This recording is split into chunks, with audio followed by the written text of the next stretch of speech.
Hello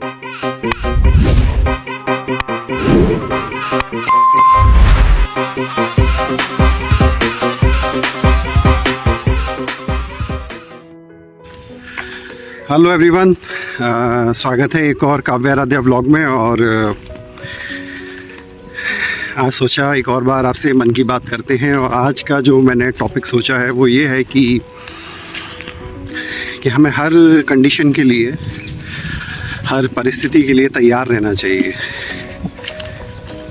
इस time 10:15 हो रहे हैं और इतनी गर्मी है, इतनी तेज़ धूप है, उसके बावजूद मैं इस खेत में, इस पार्क में वॉक कर रहा हूँ। और उसका रीज़न ये है कि मैं सुबह से लेकर शाम तक चाहता हूँ कि मैं शरीर से इतना काम कराऊँ कि ये शाम को जब बैठे तो बैठते ही सो जाए। और मैं ऐसे ही करता हूँ। मैं जब सुबह एक बार खड़ा हो जाता हूँ तो पूरे दिन खड़ा ही रहता हूँ, काम ही करता रहता हूँ। क्लिनिक से काम करके जब मैं वापस आता हूँ तो मैं ऊपर जाके गर्मी में सारी बर्ड्स को खाना डालता हूँ, सारे कमरे साफ़ करता हूँ। और बर्ड्स के साथ एक ये होता है कि अगर आप रूम साफ़ करके गए हो, आप 1 घंटे बाद वापस आओगे, वो दोबारा दाना फैला देंगे। तो 3 बजे साफ़ करता हूँ, फिर 5 बजे क्लिनिक जाने से पहले साफ़ करता हूँ, फिर शाम को क्लिनिक आता हूँ, दोबारा फिर सफाई करता हूँ।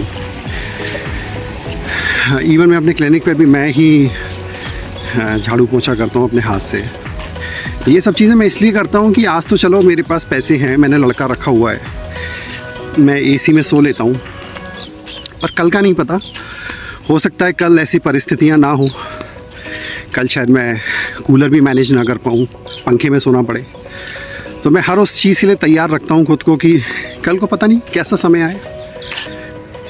आज एसी चल रहा है, सो रहा हूँ, कल पंखा होगा तो पंखे में सो जाऊँगा। आज दाल चावल खाने के पैसे हैं तो दाल चावल खा रहा हूँ, कल नहीं होगा तो सूखी रोटी खा लूँगा। तो मैं इस हिसाब से ज़िंदगी जीने की कोशिश करता हूँ कि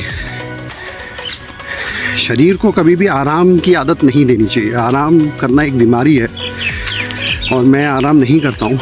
दिन में 3:30 बजे का यूट्यूब का टाइम बड़ा इंटरेस्टिंग टाइम इसलिए है क्योंकि सुबह उठने के बाद जब मैं क्लिनिक से वापस आता हूँ घर पे, तो इस टाइम पे मुझे नींद आती थी। तो मैंने सोचा ऐसी क्या चीज़ मैं करूं जिससे मेरी नींद उड़ जाए। तो मैंने इसलिए यूट्यूब का टाइम अपना 11:30 का रखा, लाइव का 3:30 का, सॉरी, कि 3:30 बजे मैं लाइव करूँगा, लोगों से इंटरेक्शन करूँगा। वो टाइम निकल जाएगा, वो फेज़ निकल जाएगी और मैं यहाँ 5 बज गए, फिर हल्की फुल्की नींद आती भी है तो चाय वाय पी लो। तो मैं आप सबको यही सजेशन दूंगा, इवन काव्य आराध्या को भी मैं यही सिखाता हूँ कि अगर आज हमारे पास एक्टिवा है, बाइक है, कार है और हमें 10 किलोमीटर ऑफिस जाना है, आप चले जाओ। कल को अगर ना हो तो एक साइकिल से चले जाना 10 किलोमीटर, और साइकिल भी नहीं हो तो पैदल चल के चले जाना। चीज़ों पर निर्भर नहीं होना, स्पेशली फ़िज़िकल चीज़ों पर तो बिल्कुल नहीं होना। कुछ पता नहीं होता कल वो चीज़ें हो नहीं हो, कल वो हालात हो नहीं हो। तो घूम फिर के बात ये है कि मेहनत करो, शरीर को चलाओ। इसे जितना आप एक्टिव रखोगे, जितना चलाओगे, ये उतना स्वस्थ रहेगा, उतना ठीक रहेगा। और जितना इसे एसी और कूलरों की आदत दोगे, ये उतना बीमार हो जाएगा। सिर्फ रात में सोने के लिए 3-4 घंटे में एसी में रहता हूँ, उसके बाद मैं कभी भी एसी में नहीं रहता। इवन मैंने क्लिनिक पे भी अपना अभी एसी ख़राब हो गया है, सही नहीं कराया, वहाँ कूलर ही लगाया। तो ये एक छोटी सी बात मैं बताना चाह रहा था कि मेहनत करिए सब लोग। तो चलिए, इस छोटे से ब्लॉग में मैंने मन की बात शेयर करी। अगर आपको अच्छी लगी हो तो कमेंट ज़रूर करिएगा और जल्दी आपसे एक और नए ब्लॉग में मिलते हैं। चलिए, नमस्ते।